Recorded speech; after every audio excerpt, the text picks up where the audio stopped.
Albie Shore. So did you guys catch where Albie Shore said while he was being interviewed that he was subpoenaed to testify at Diddy's trial? Is Diddy suing you or threatening to sue you?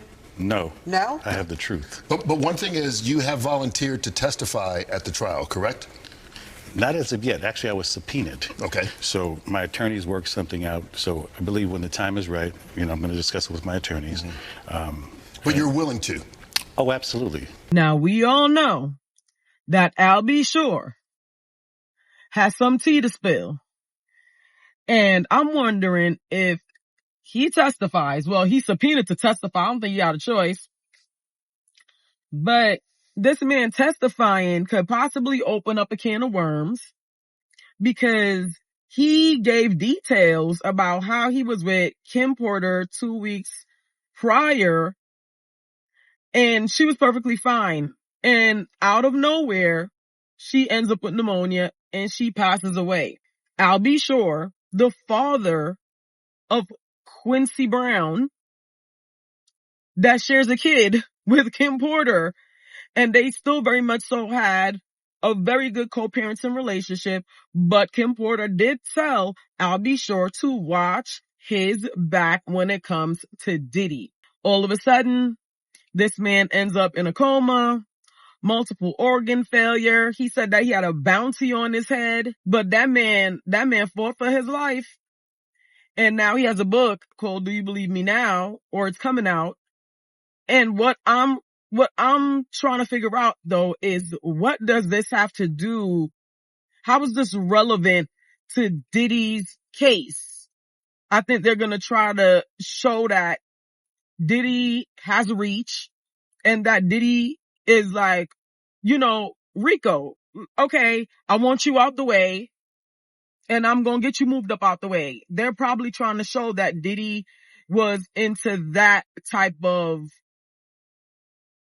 like he had that pattern established of getting people moved out the way, getting people threatened or getting them harmed. If you look at what happened with Kid Cudi started a little, whatever type of flirtatious relationship. So did Michael B. Jordan. Kid Cudi, he found out when his car exploded. Can you say that on here? I'm sorry if you can or can't. I don't be knowing. But then you have Michael B. Jordan, who was having a flirtatious relationship with Cassie. And he ended up getting threatened by Diddy to where Michael B. Jordan told Cassie, you need to call your boy. You need to call Mr. Combs. So they're trying to show that Diddy has a pattern of harming people. Remember, he hung Cassie's friend off of a balcony. Who does that? Tell me who does that? Who does that unless you are a psycho? It goes to show that anybody remotely close to Diddy or that was in his orbit, you either had to do what Diddy said, and if you didn't, you got threatened, you got hurt. And that's what they're going to try to establish with Albie Shore. So yeah, I very much so believe that they're going to try to open up a can of worms using Albie Shore.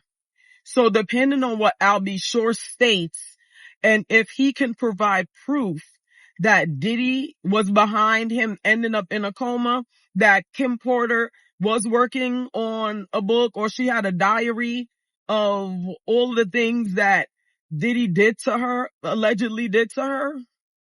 Yeah, that's opening up another can of worms. And you see how Cassie's case opened up a can of worms. Imagine if Albie Shore's testimony opened up that can of worm for Kim Porter. Come Monday, opening statements, and Cassie is victim number 1. So that's the other thing. They said that victim number 3 was Gina Han. And they said that Gina Han was missing.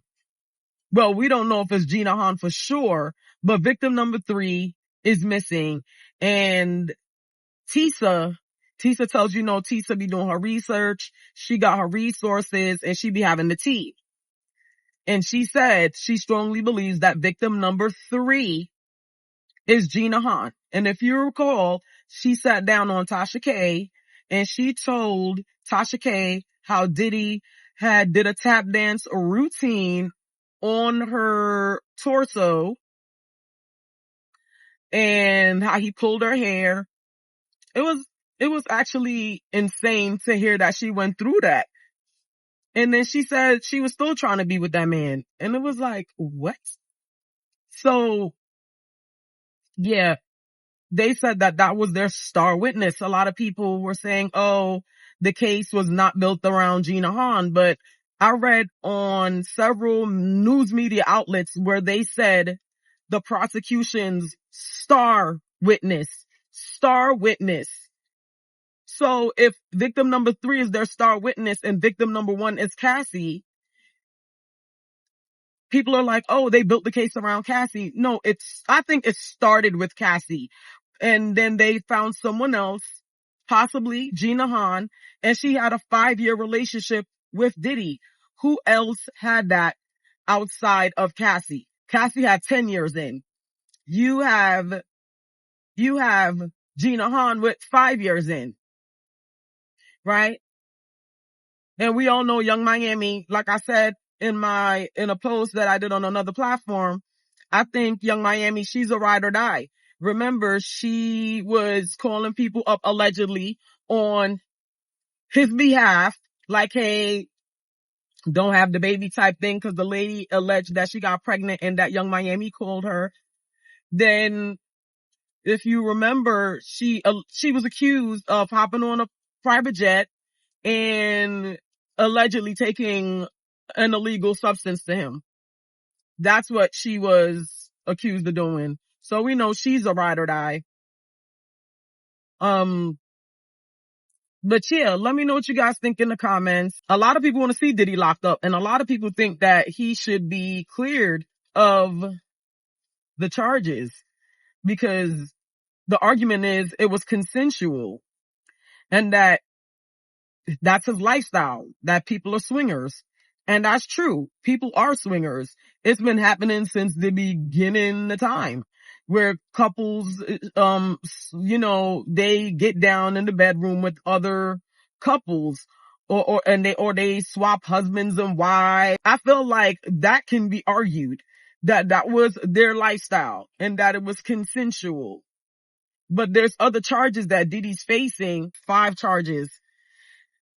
Say he gets off on 4 of them. Understand that one of those charges that stuck with him, he still will be looking at football numbers in years. And he's going to look at jail time. So his team has to literally get him off on all of those charges. And then this missing witness, the prosecution has to decide whether or not she's going to testify. And they said even if they do locate her, they don't believe that she is going to come and testify because she was ready to move forward with her real name, not no pseudonym. And out of nowhere, sis was like, deuce, like, I'm out. They couldn't get in contact with her attorney either. So let me know what y'all think. Share your thoughts in the comments. What y'all think is gonna happen with this Diddy trial. We got 8 weeks of Diddy's trial. So I'm sure there's going to be some explosive information that's going to start dropping and we're all going to be like, OMG. And they also said that about victim number 3, that she had information that they haven't even revealed yet that would have been damaging to Diddy. That's going to be damaging to Diddy. And I believe I heard somewhere that they can use her testimony even without her being there. All right, so I'm going to hop off this. Y'all let me know what y'all think in the comments. Later.